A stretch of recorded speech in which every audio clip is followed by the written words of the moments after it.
समय 2040 ईस्वी। मंगल ग्रह पर 8 इंसानों को 6 महीने के एक लंबे मिशन पर भेजा गया है। मिशन का मकसद है मंगल ग्रह पर जीवन की खोज करना। इसके लिए एक विशाल स्टेशन बनाया गया था जो 8 इंसानों को लंबे समय के लिए जिंदा रख सकता था। इन्हें मंगल ग्रह पर 5 महीने 29 दिन और 5 घंटे हो चुके हैं। अगले 19 घंटों में इन्हें मंगल ग्रह से टेक ऑफ करना था।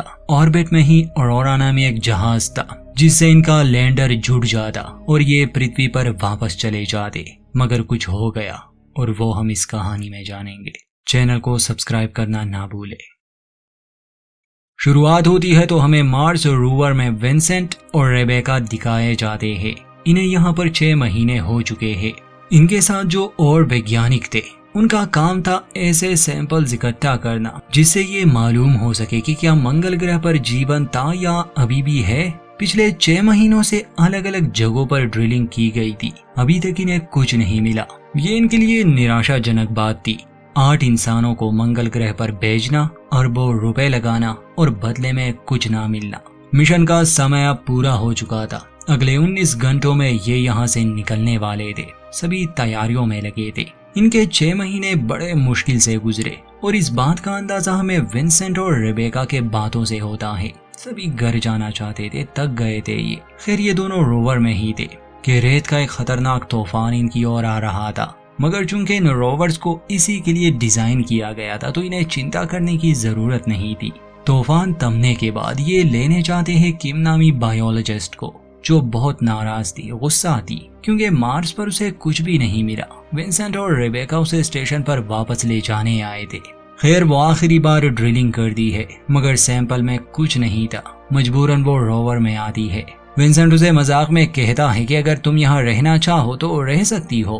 किम का मूड बहुत खराब था। ये लोग स्टेशन की तरफ अपना सफर शुरू करते हैं जो कुछ किलोमीटर्स की दूरी पर था। स्टेशन से ये लगातार संपर्क में थे। इन्हें खबर मिलती है कि स्टेशन का कूलिंग सिस्टम खराब हो चुका है और रिपेयर करने के लिए विंसेंट को वहां जाना था। विंसेंट असल में एक इंजीनियर था और रोवर को भी वो ऑपरेट करता था। सीन शिफ्ट होता है स्टेशन पर जहां हमें बाकी क्रू दिखाया जाता है।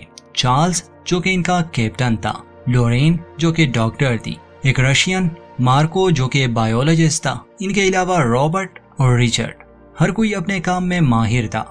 ऑर्बिट में ऑरोरा नामी शिप था। ये लगातार उससे संपर्क में थे क्योंकि 19 घंटों में इन्हें यहाँ से टेक ऑफ करना था। कुछ देर बाद मार्को कैप्टन के पास आता है और उससे बात करता है। बताता है कि मेरा लगाया हुआ एक सेंसर खराब हो चुका है और मुझे उसे ठीक करना ही होगा। ये मेरे लिए बहुत जरूरी है।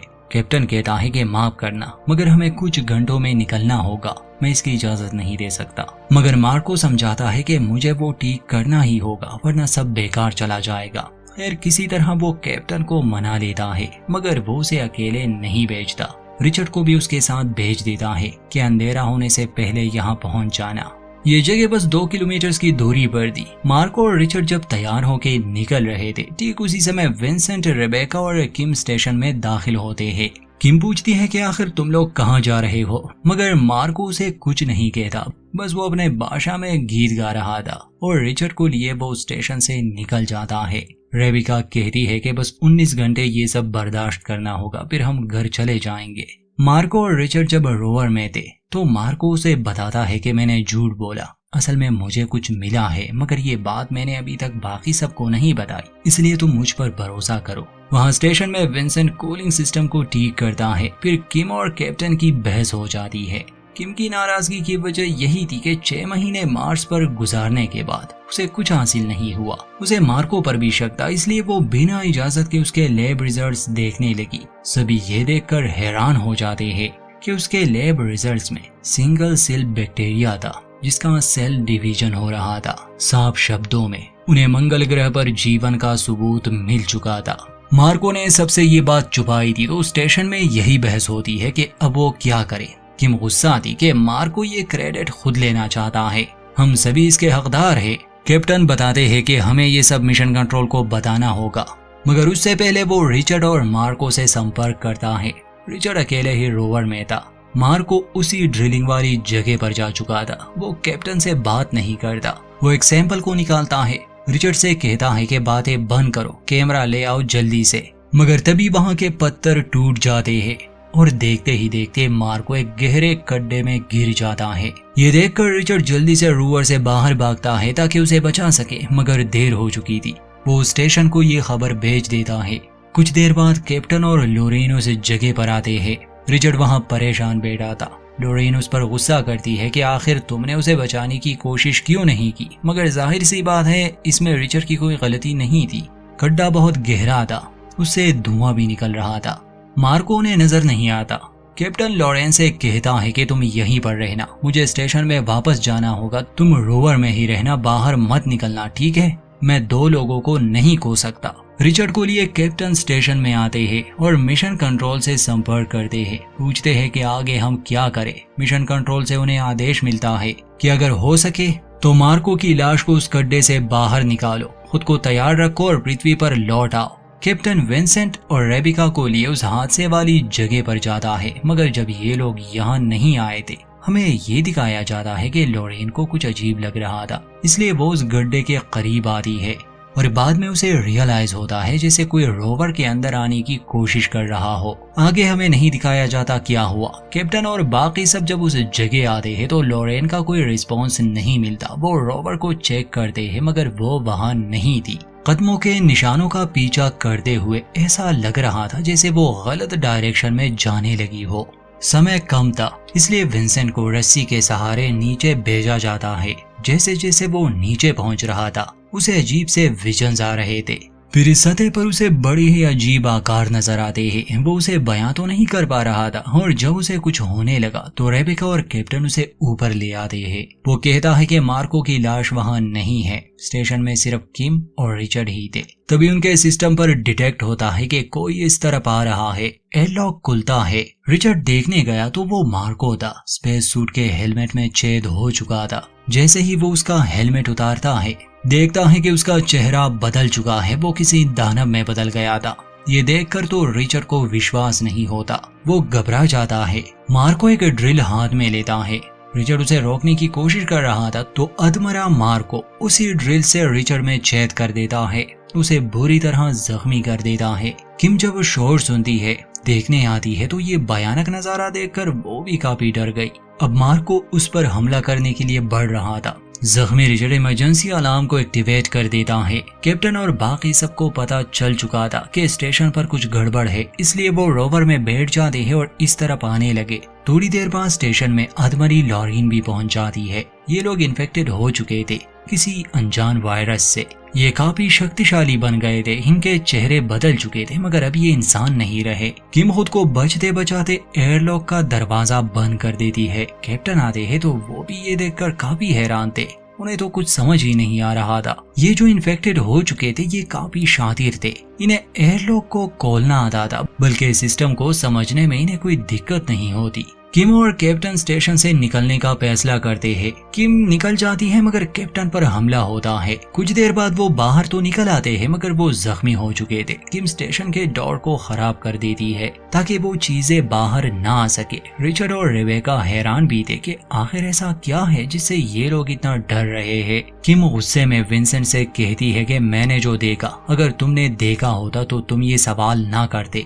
विंसेंट एयरलॉक से देखता है तो दूसरी तरफ उसके अपने ही क्रू के भयानक चेहरे उसे नजर आते हैं। कैप्टन जख्मी था, पास ही एक दूसरा स्टेशन था, इसलिए ये लोग वहां जाते हैं। किम कहती है कि वो लोग मर के भी जिंदा हुए हैं, वो हिल रहे थे, मैंने अपनी आंखों से देखा। कैप्टन काफी तकलीफ में थे, उसे भी काट लिया गया था। किम कहती है कि ये भी उन्हीं में बदल जाएंगे। कुछ देर बाद ही कैप्टन की मौत हो जाती है। किम उसकी लाश को बांध देती है। बाकी सब उसे रुकने का कहते हैं कि ये सही नहीं, मगर किम असलियत जानती थी कि कैसे ये लाशें फिर से किलिंग मशीन बन जाती है। कैप्टन की मौत पर सभी दुखी तो थे, निकलने में बस कुछ ही घंटे थे और ये सब हो गया। इनके 4 लोग मारे गए। अब इन्हें मदद की जरूरत थी। संपर्क के लिए इन्हें स्टेशन 1 में जाना था, मगर वहाँ पर वो दरिंदे थे, मतलब कि अब तो वो दरिंदे ही बन चुके हैं। एक पाइपलाइन जो स्टेशन 1 को स्टेशन 2 से जोड़ती है। विंसेंट कहता है कि अगर किसी तरह उनसे बचकर मैं सिस्टम तक पहुंच गया तो मैं मदद के लिए संदेश भेज सकता हूँ, तब तक हमें यहीं पर इंतजार करना होगा। इतने में स्टेशन 1 में धमाका होता है। उन चीजों ने डॉम को तबाह कर दिया था। वो बाहर निकल चुके थे। अब तो यहाँ कैप्टन की लाश भी हिलने लगी थी। खैर किसी तरह विंसेंट उस पाइप के रास्ते से स्टेशन 1 में जाने की कोशिश कर रहा था। विंसेंट जब उस गड्ढे में उतर रहा था तब भी उसे कुछ विजन्स आए थे, जिसमें वो खुद को ऑरोरा अंतरिक्ष यान में देखता है। और अब फिर से ऐसा होता है। आज से पहले उसने ऐसा कुछ महसूस नहीं किया था। शायद उस गड्ढे में जाने के बाद ही उसके साथ कुछ हुआ है। स्टेशन 1 तक वो पहुंच जाता है। ऑरोरा शिप से संपर्क करने की कोशिश करता है। अंत में बस वो यही संदेश भेजता है कि यहाँ एक इमरजेंसी आ गई। इसके बाद स्टेशन की पावर चली जाती है। वहाँ स्टेशन 2 में हर तरह के केमिकल्स और एंटीबायोटिक्स थे। रेबेका और किम इस बीमारी का इलाज ढूंढने लगे। टेस्ट सब्जेक्ट था उनके पास, यानी कि कैप्टन, जो कि अब दोबारा से जिंदा हो गए थे।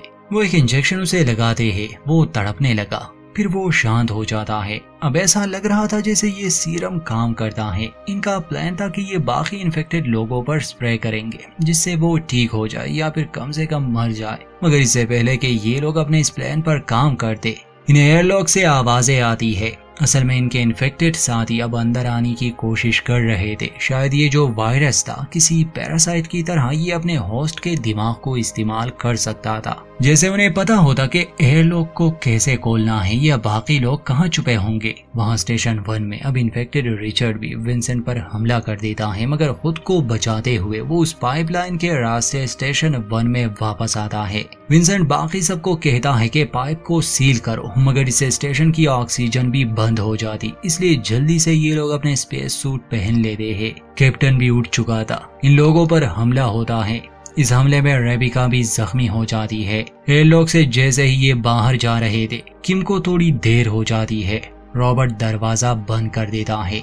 वो उसे मरने के लिए छोड़ देता है। रॉबर्ट को बस अपनी जान की पड़ी थी। ये तीनों रोवर में बैठ जाते हैं। इन्हें पता था कि लैंडर कहां पर लैंड करने वाला है, मगर इनके पास इतनी पावर नहीं थी। रास्ते में ही एक स्टेशन आता है। ये वहां से पावर लेने जाते हैं। रास्ते में विंसेंट रेबिका को इंजेक्शन लगा देता है, क्योंकि वो भी इन्फेक्टेड हो सकती थी। विंसेंट पावर सेल्स लेने के लिए स्टेशन में जा रहा था, मगर रॉबर्ट कहता है कि नहीं, मैं जाऊंगा, मैं ये करना चाहता हूँ। बाहर जाकर वो वापस नहीं आता और विंसेंट को रेडियो पर बता देता है कि तुम्हें भी वहां से निकलना चाहिए। अगर अपनी जान प्यारी है तो हम दोनों ही जानते हैं कि आगे क्या होने वाला है। असल में वो रेबिका के बारे में बात कर रहा था। रेबिका ये सब सुनती है तो उसे बहुत दुख होता है। हाँ, इसमें कोई शक नहीं था कि सच में अब रेबिका भी उन आदमखोरों में बदल जाएगी, मगर वो ऐसा तो नहीं चाहती थी। विंसेंट उसे अकेला नहीं छोड़ता। वो खुद बैटरीज लेने जा रहा था, मगर रेत का तूफान आ जाता है, इसलिए वो वापस से रोवर में आया।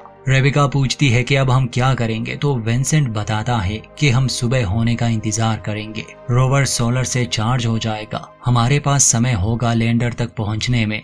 रेबेका कुछ इमोशनल बातें कहती है कि उसने अपने अंत के बारे में ऐसा तो नहीं सोचा था। अगले दिन जब विंसेंट की आंख खुलती है तो रेबेका रोवर से बाहर जा चुकी थी। वो विंसेंट को नुकसान ना पहुंचाए इसलिए उसने ये कदम उठाया, मगर विंसेंट उसे अकेला नहीं छोड़ता। निशानों का पीछा करते हुए वो उस तक पहुंच जाता है।